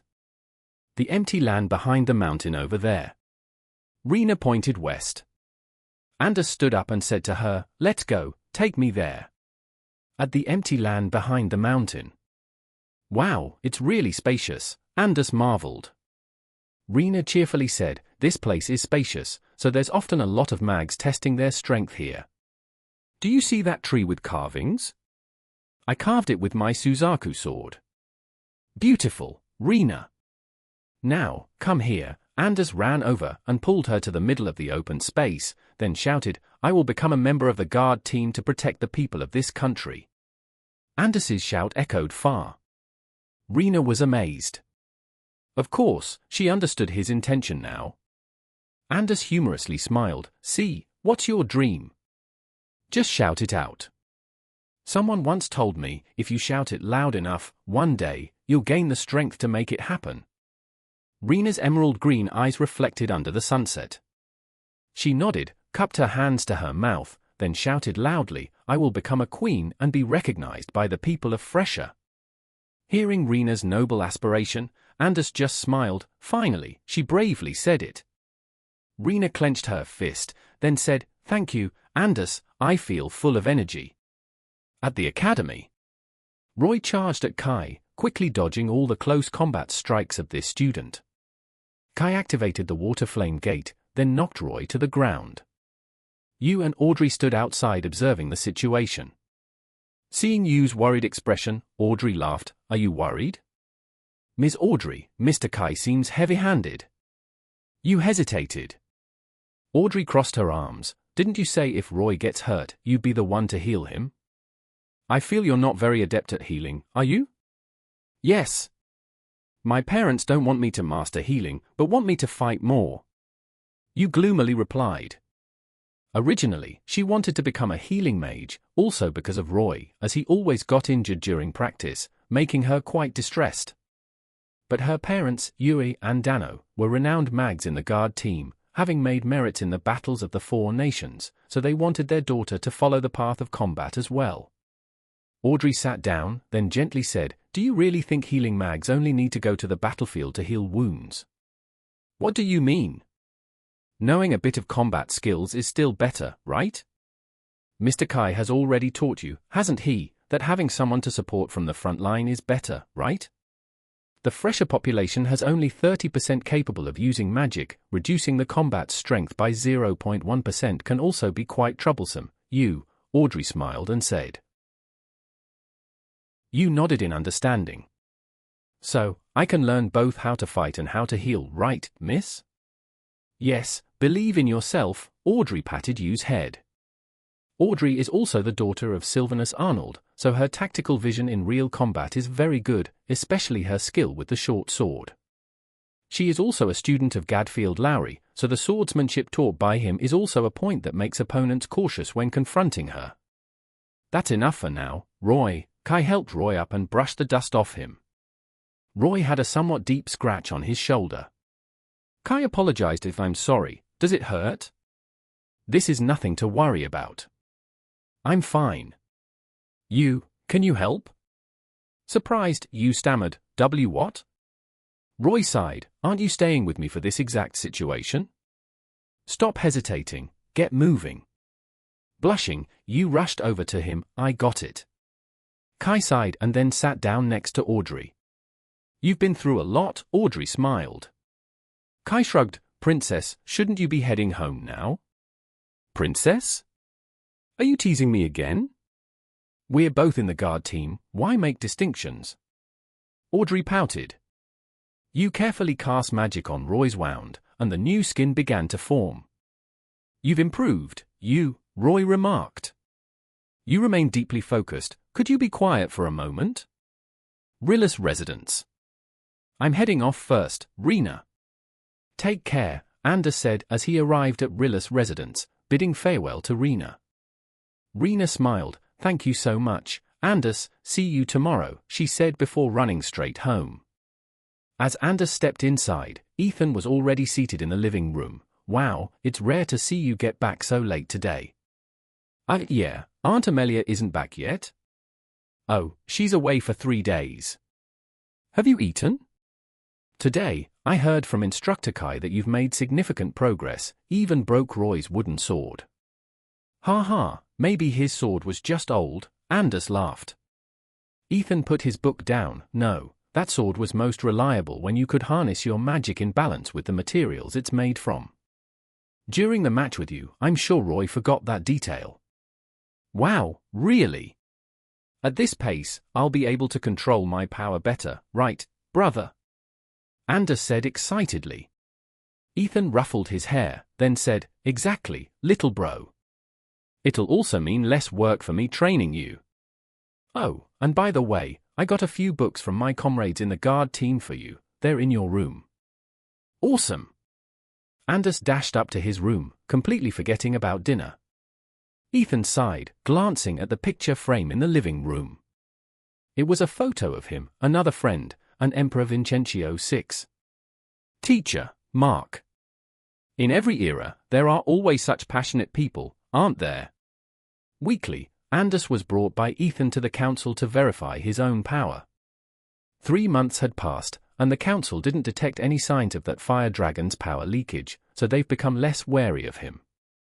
Gradually, Anders managed to integrate with everyone at the academy, becoming one of the outstanding students in his class, even though their selection exam for guard mags was fast approaching. What did instructor say? I will be able to take the selection exam like the others? Anders was thrilled when he heard the news from Instructor Kai. Yes, Ethan and a few others are about to be transferred to another unit, so the guard team desperately needs mags with good combat abilities and tactical eyes. So, you all need to put in the effort, got it? Kai glanced at the names on his list. Rena stood yawning next to Myra and you. Myra suddenly asked, Rena, did you not sleep well? Rena rubbed her eyes. Yes, my sister had to wake up early this morning. They said someone from Kerma would be visiting. Kerma? That neighboring kingdom of Fressia? What are they coming here for? I don't know, but the guard team has been assigned to the border quite a lot, so it must be something important. Even Ondu has been summoned to the conference today.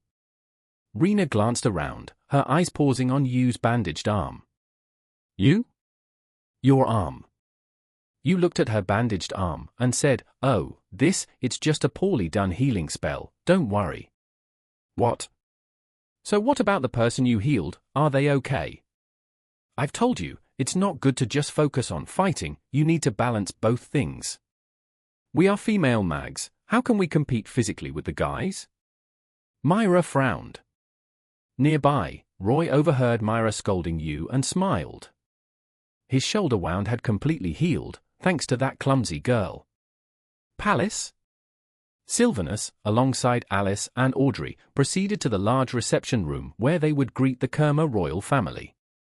Halfway there, Sylvanus said to Audrey, Audrey, you go on ahead. Father, is there something wrong? Audrey lowered her sword.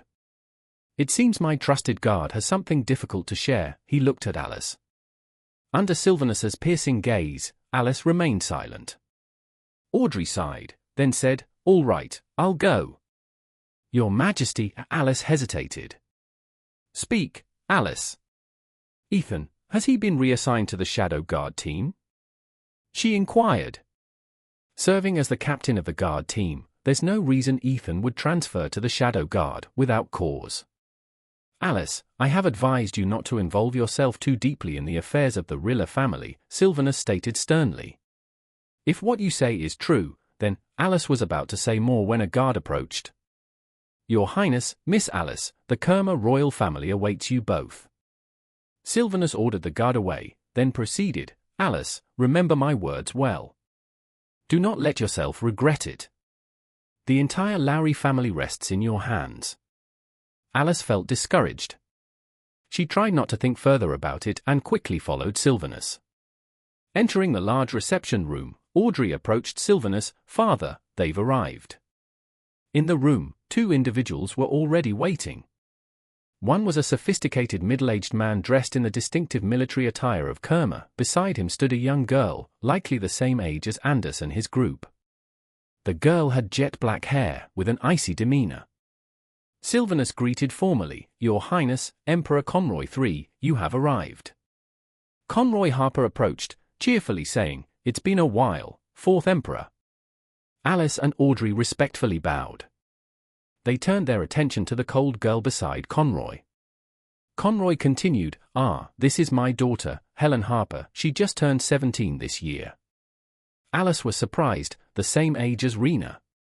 But wait, this girl possesses an incredibly strong magical aura. Suddenly, Conroy's expression soured, and he turned to Helen. "Helen, where is Haley?" Helen Harper maintained her icy expression, offering no response to her father. Sylvanus queried, "Your Highness." Forgive me, Helen here is my second daughter, and the first is Haley Harper, known for her silver-white hair. Would your people kindly help locate her? Perhaps she went to watch the parade." Audrey quickly said, "Father, I'll inform Ondu to find her."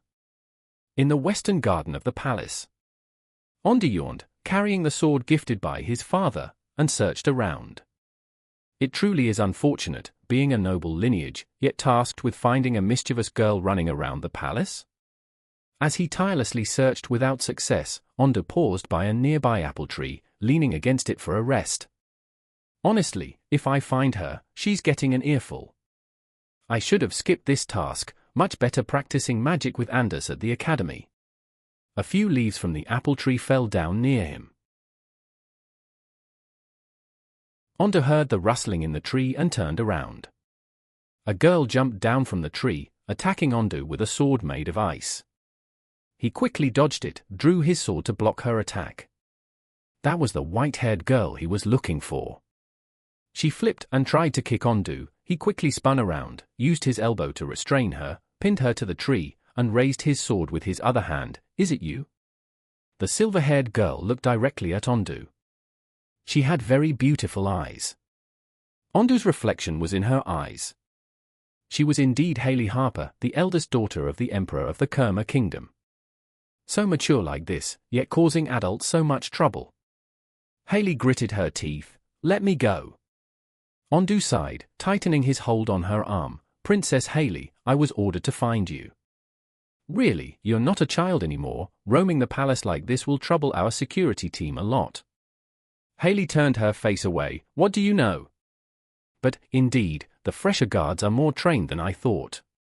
"Of course, my father trained me," Ondu released Haley, boasting. Haley clicked her tongue, shrank her sword, and put it into her jacket. Ondu was astonished. "You can shrink the sword?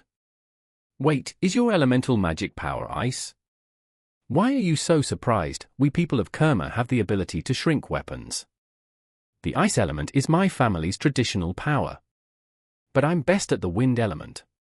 Besides, going to the front line carrying a bunch of heavy weapons like that is a hassle." Haley tied her hair up neatly and said coldly. Ondu nodded, then said, "All right, understand.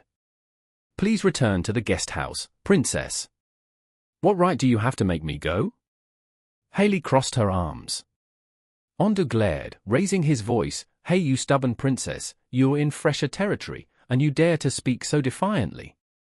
You're the elder sister of the second princess, acting all tough. Aren't you just a year older than me? At 18, you act like a child." Haley sat down casually, rolling her eyes. "I'm 20 years old. What?" Ondu was stunned. Haley sighed. "And you, a 17-year-old brat, daring to lecture me?" Ondu was fuming but sat down next to her. "Listen, dear princess. I have no time to bicker with you." "Then why are you sitting here?" Ondu was completely speechless. After more than half an hour of arguing, Haley finally obediently followed Ondu. Before entering the guest room, Ondu gave her something, a sword commonly used by Fressia sorcerers, beautifully engraved with the Empire's crest. Hailey was surprised. This? Since chatting with you, you couldn't care less about me, just kept staring at the sword. Seeing a delicate girl like you, I'm not surprised. Keep it as a memento, and stop troubling your parents. Ondu pressed it into her hand, then turned away. Hailey stood there shocked, then smirked. Entering the guest room, she was immediately scolded by Conroy. Father told you not to wander off, Hailey. I'm sorry, Father, I wanted to see the sorcerer training, Hailey pouted. She glanced at Helen, her younger sister seemed upset. Hailey didn't ask her sister anything, turned to greet Sylvanus and Alice, then returned to her seat. Hailey, Helen, go outside. I have matters to discuss with Sir Sylvanus. You may go outside, but remember not to cause trouble. Especially you, Helen. Hailey and Helen didn't react, immediately standing up. Sylvanus also told Alice to go outside. She complied with the order. All three of them left the room. Hailey didn't say anything, she just turned and walked ahead. Helen was silent for a moment, then turned to ask Alice, where do people my age usually gather? Alice smiled warmly, then said, at the Royal Academy, but it's a top-secret training place surrounded by a barrier. Those not registered with magic power won't be allowed entry by the guards. Are there guards here who use perceptual magic too? Helen continued. Yes, so just roam around near the palace. There will be secret guards protecting you. Alice smiled and then turned away. Helen's face froze, gritting her teeth. Don't smile like that. Alice was taken aback. Helen tightened her grip. Don't smile so fake like that in front of me. Alice sensed the chaotic magic power in Helen, retracted her smile, then coldly turned away. Helen gradually calmed, breathing heavily, clutching the necklace on her neck, then turned away. Alice walked briskly down the palace corridor, looking back towards Helen, her emerald eyes emitted energy, beginning to analyze the power just leaking a bit from that girl. She pondered, this girl, I can sense the strength of the power in her. Helen looked around, she started to wander by the Royal Academy that Alice had mentioned. Even knowing she couldn't go inside, she was very curious. Approaching the Academy's gate, it was also time for the school to end. The students were leaving one by one. Among the crowd, she found Anders, Rena, Roy, and you walking together. They were laughing, looking very happy, which made her really upset. Roy paused. He looked at Helen, then said, you guys. The three others stopped. Roy, what's wrong? Roy turned to Rena. Rena, that's her. Rena looked at the girl ahead. That outfit, she's from the Kerma Kingdom. She had seen Helen in the Lowry family library. Are you Helen Harper? Rena's eyes widened. Anders, with his knowledge of books, realized this was the Princess of Kerma. You were surprised, really, she is Helen Harper? Hailey watched her sister from afar. She was very tense, not knowing what Helen might do. The young lord and lady of the Lowry and Marsilio families, is it? I've heard of you for a long time, nice to finally meet you. Rena used her eyes to observe Helen's power. Helen noticed, rushed and grabbed Rena's collar, startling her. The other three were shocked. Hey, what are you doing? Hailey, standing nearby, clicked her tongue, intending to intervene when Ondu appeared, holding her hand. You better not get involved. What right do you have to stop me? Let go, Hailey frowned. Ondu coldly responded, your father instructed not to cause trouble in Fressia. If you intervene now, the punishment will be for both of you. But if I just stand here, what good will it do?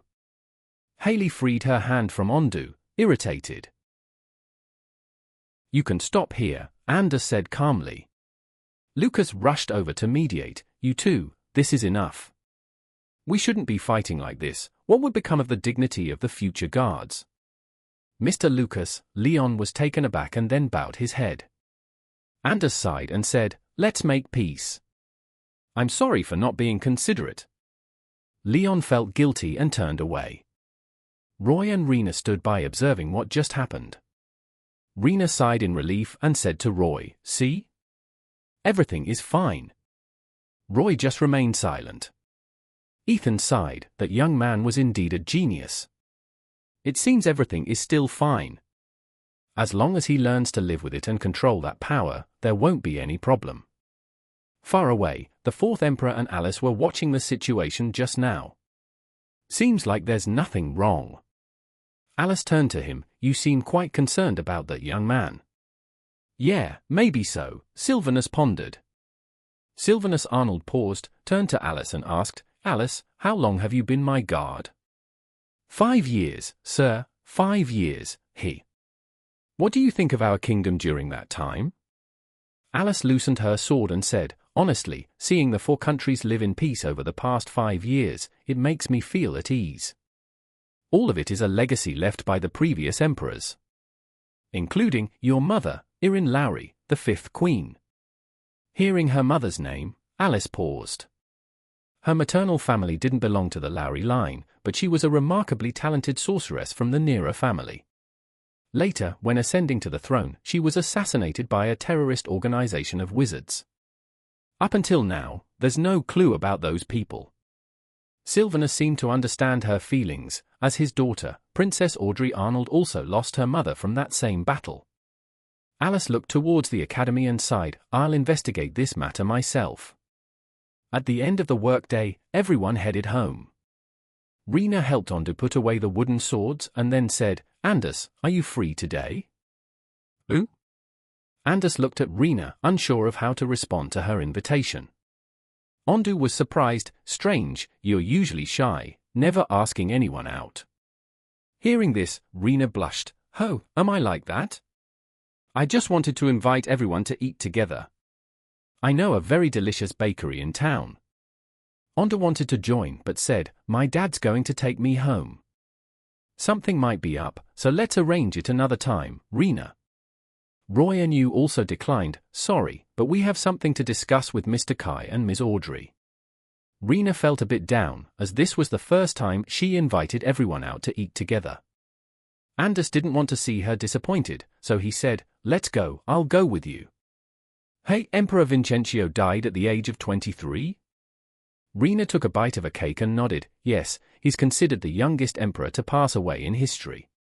Both were discussing the history of Fressia. Wait, this year Ethan is 23. Could it be that at the age of 6, he became the 4th emperor's apprentice? Anders couldn't help but be surprised. Rena smiled and nodded enthusiastically, yes, you have to say he's a genius. At the age of 17, he was in the covert squad, gathering secret information, regarded as the best intelligence wizard in the group. Although he was only the 4th emperor's apprentice for a short time, Ethan really valued him. No wonder. He seems like someone who has experienced a lot. Anders took the last bite of his cake, his eyes lighting up. For him, knowledge in the world is truly limitless. Seeing his enthusiastic appearance, Rena felt relieved. Finally, he adapted to the pace of life here. After hearing the glorious history of the Guard Squad, Anders's desire also increased. Before, he wanted to understand his power. But now, he wants to quickly control himself so that he can protect the people of this kingdom and ensure they don't endure hardship like his village did. Seeing the determination in his eyes, Rena boldly said, I will try too. Anders turned to her, Rena, will you also strive in the Guard Squad later? Hearing this, she fell silent. What she wants is to become a great queen of this empire. To be recognized by her father, her family, and everyone. But if she said this, would Anders not think she's ridiculous? You also have dreams, right? Faced with his straightforward question, Rena just shyly nodded. Anders said nothing, then looked around. Is there a place here that's quiet? Rena tilted her face. What? I mean, is there an open space where not many people pass by? If you mean now, there is. The empty lot behind the mountain over there, Rena pointed to the west. Anders stood and said to her, let's go, take me there. The open space behind the mountain. Wow, it's really spacious, Anders marveled. Rena cheerfully said, this place is large, so many wizards often test their power here. You see that tree engraved over there? I carved it with my Suzaku sword. Nice, Rena. Now come here. Anders ran over, pulling her to the middle of the open space, then shouted, I will become a member of the guard squads to protect the people of this country. Anders's shout echoed far. Rena was stunned. Right, she understood his meaning now. Anders smiled wryly. See, what's your dream? Just shout it out. Someone once told me, if you shout it out loud, one day you will have the power to make it come true. Rena's emerald eyes gleamed under the sunset light.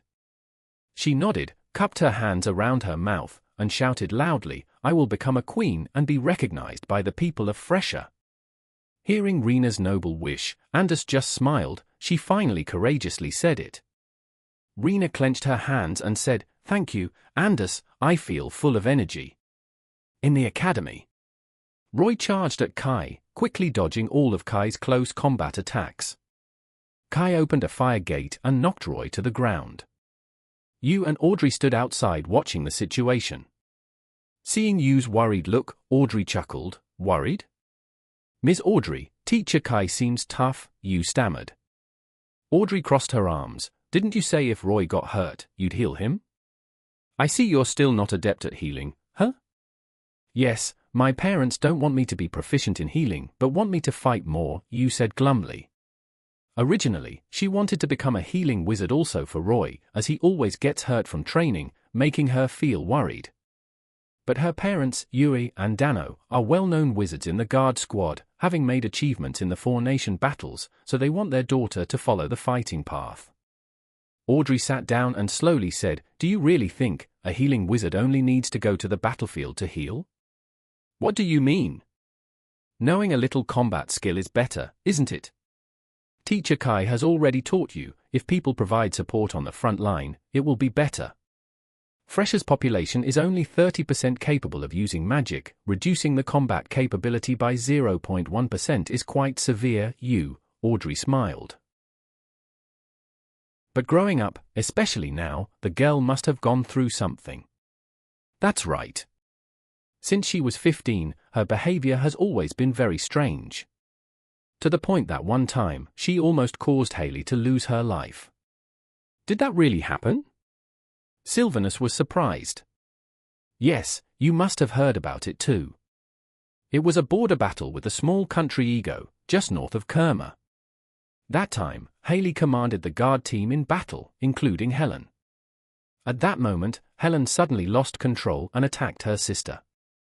That time, it seemed like Haley wouldn't survive, but thanks to a very skilled magic healer passing by, the girl is still alive today. I heard about that. It was Audrey, my daughter. That time, she was on a secret mission with Ethan Riller in Ego, Sylvanus sighed.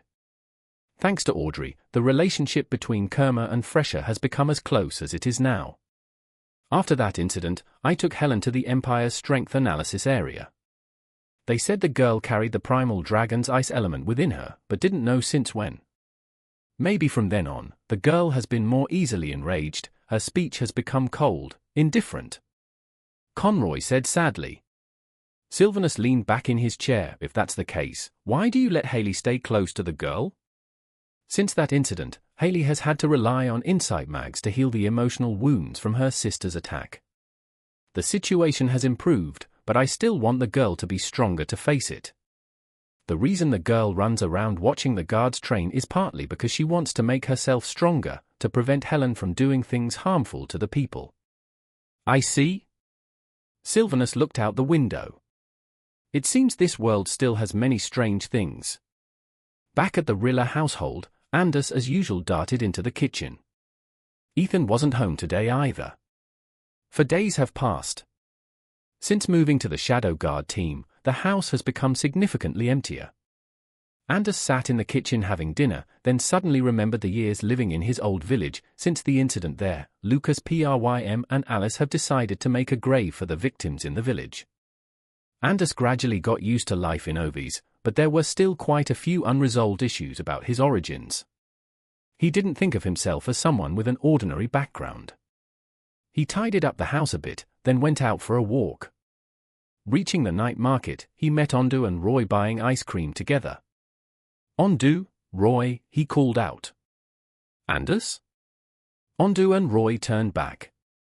This surprised Anders a little. At first, when he entered the academy, he saw Ondu and Roy didn't get along. Now they were buying ice cream together, it felt a bit unfamiliar. Oh, we just came back from a meeting with the fourth emperor. Our old guys are still lounging at Larry's house, discussing important matters with the emperor. Hey, since we're here, what flavor ice cream do you want? My treat, Ondu cheerfully said. At a lawn 300 meters away from the market. Tonight's stars are very beautiful. Anders, I heard Ethan moved into the Shadow Guard team, right? How do you know? It was mentioned in the meeting earlier.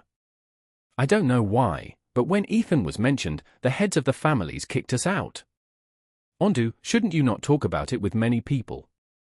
Roy took a bite of ice cream and calmly said. Ondu pouted in response, telling others is good. Earlier, when we met you and Myra, didn't you tell them too? Hearing this, Roy fell silent, then turned away. Anders chuckled, what about Rena, was she present at the meeting? Of course she was. The Lowry family hosted the meeting, so she had to be there.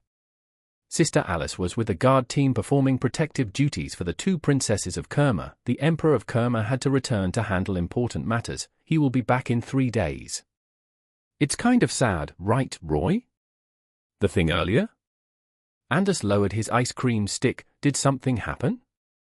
It was about Princess Helen in Kerma.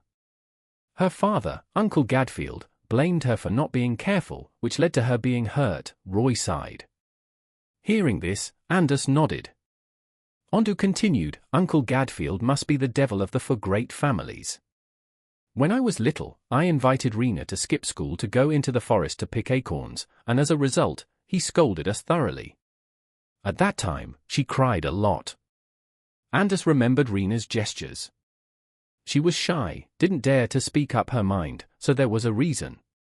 Sister Alice is considered a genius, directly taught by Emperor Vincencio from a young age.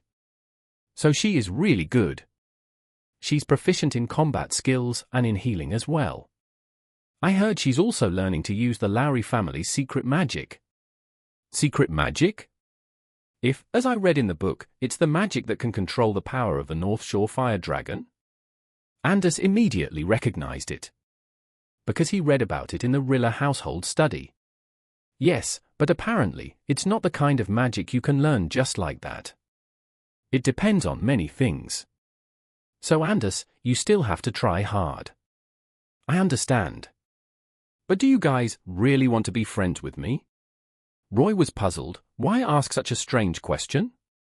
Oh, it's because. Anders stammered, then was hit on the head by Ondu. I bought you ice cream, which means I already see you as a friend, dummy. We all come from big families, so nobody really dared to get close. But you're so passionate with me and Roy like this, so we have to reciprocate.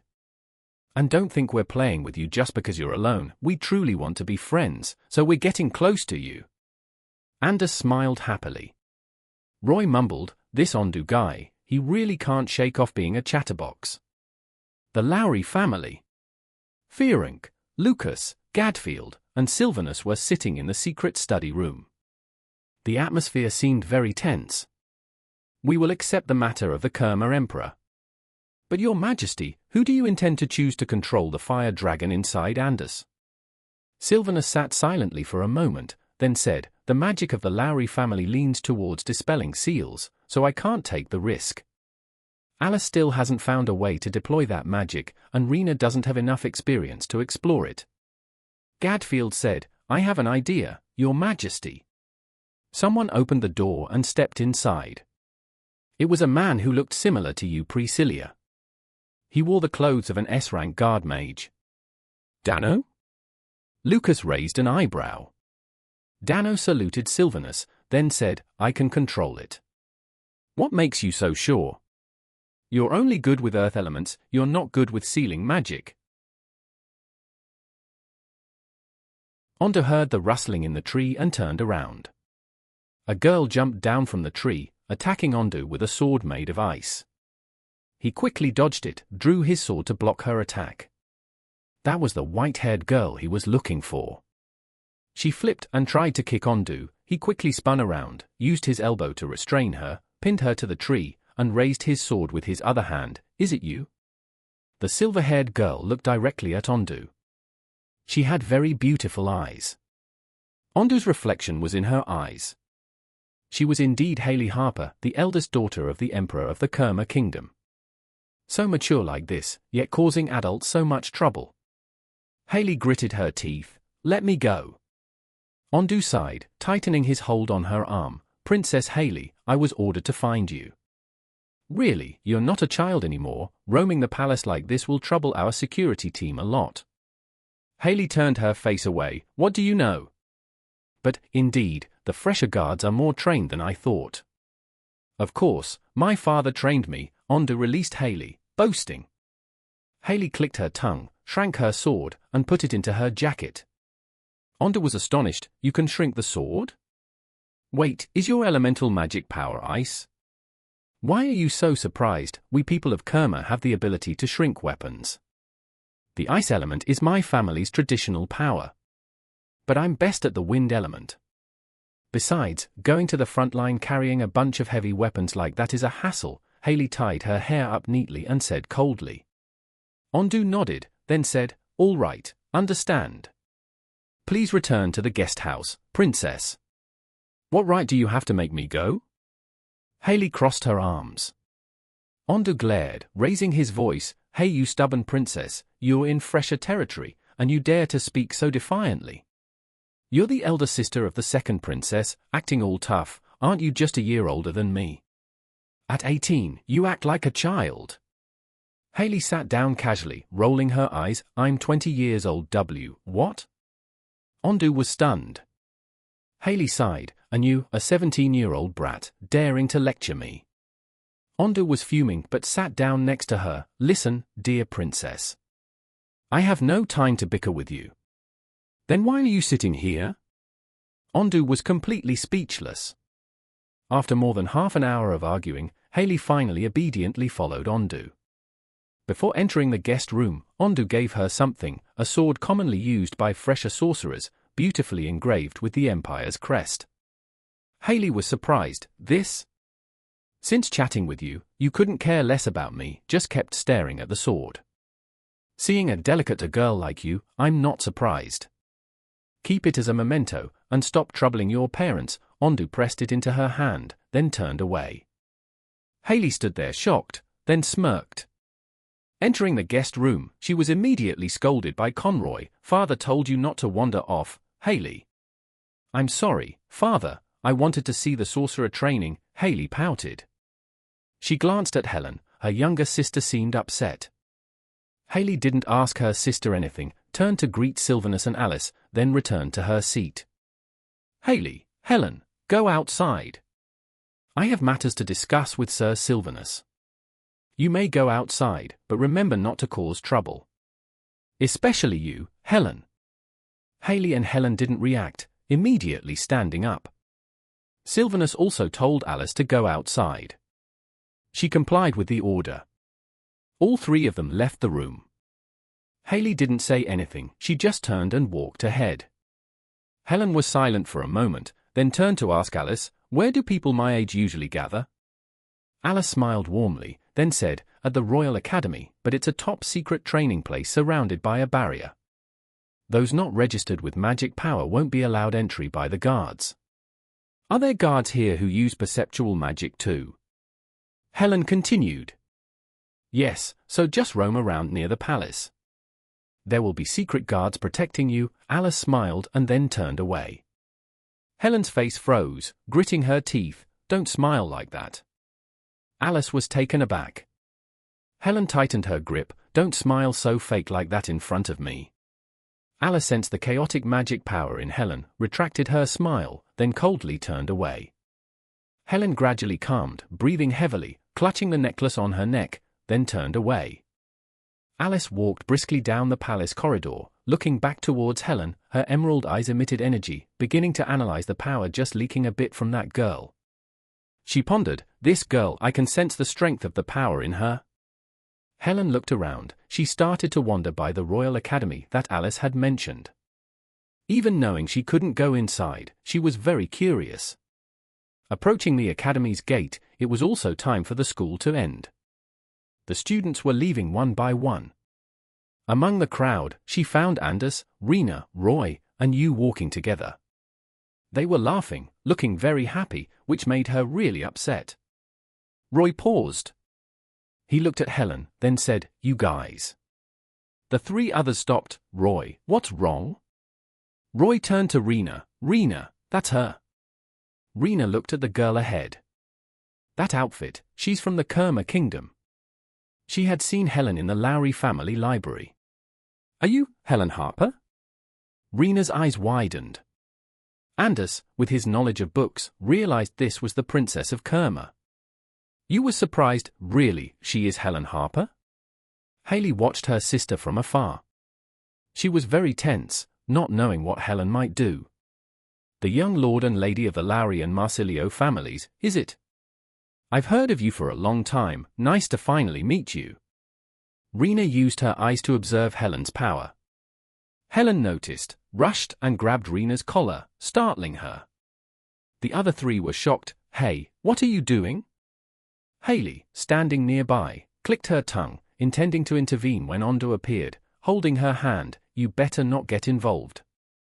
"What right do you have to stop me?" "Let go," Haley frowned. Ondo coldly responded, "Your father instructed not to cause trouble in Fressia.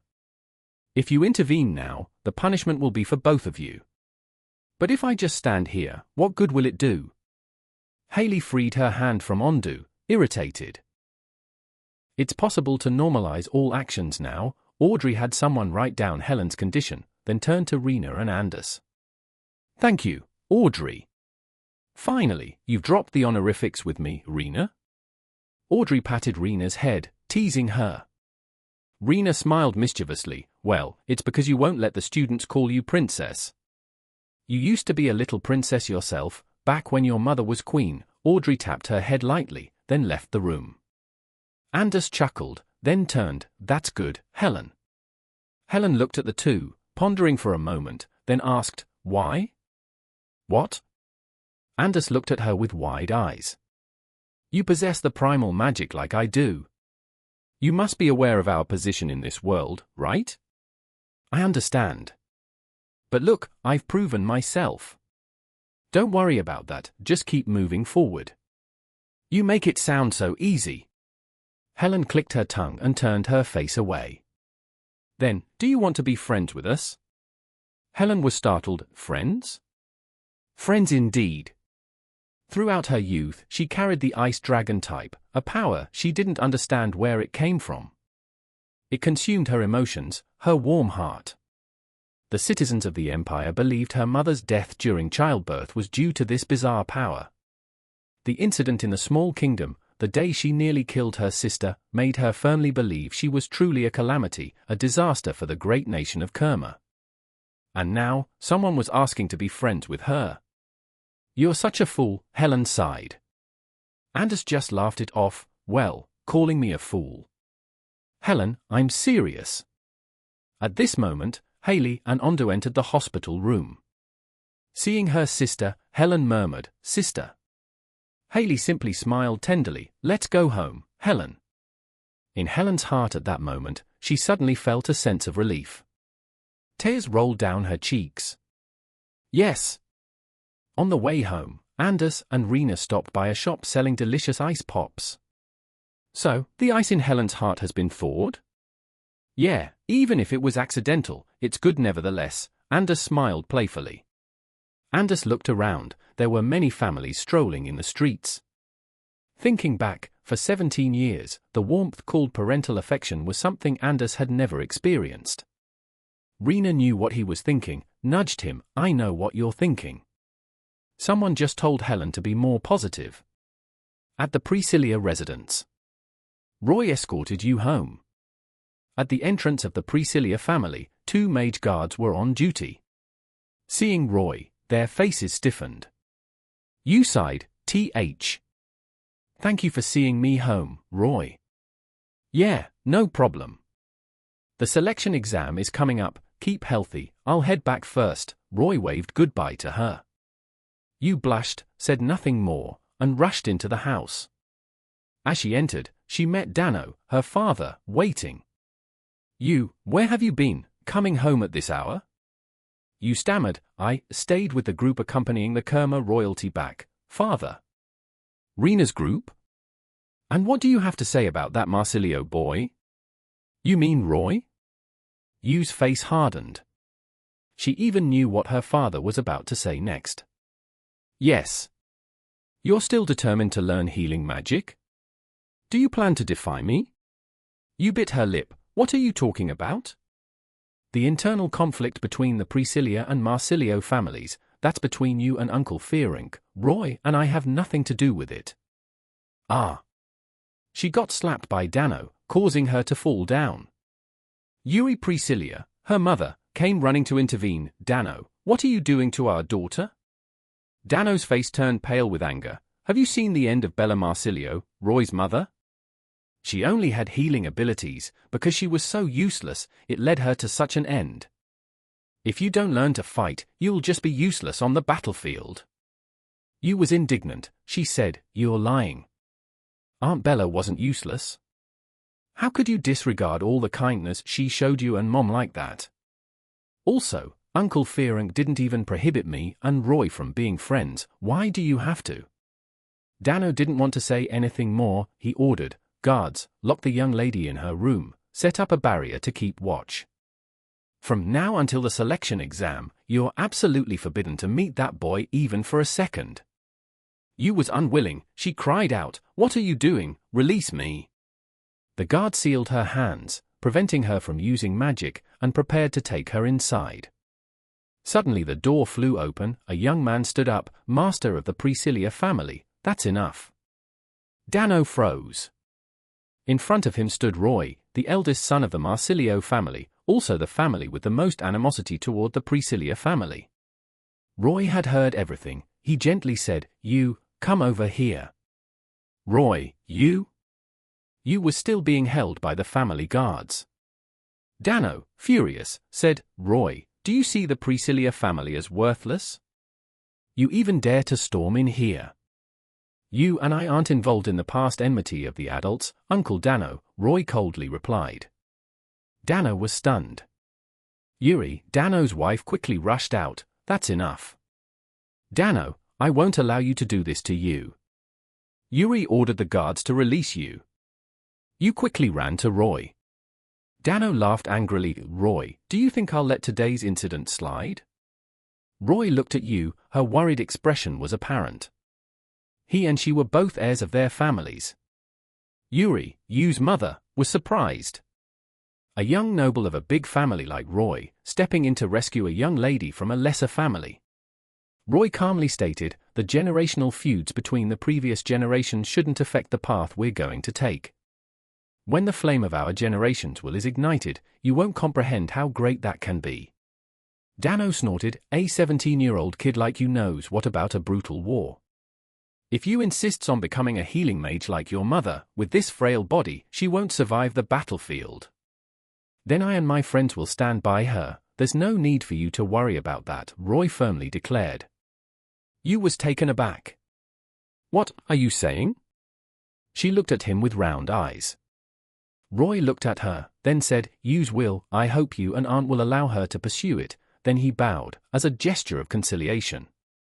Yuri sighed, but she had a feeling that the boy standing by her daughter would grow into a very capable person.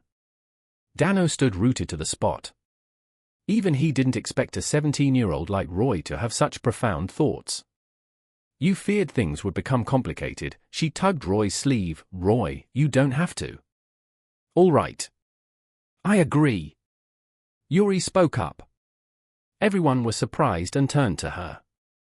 Dano couldn't understand what his wife meant. He was about to react when she said, "Dano, I know the matter between you, Bella, and Fearing is complex. But you should know that we owe Bella our lives. She risked everything, sacrificing her sight to save us. You shouldn't run away from that truth either."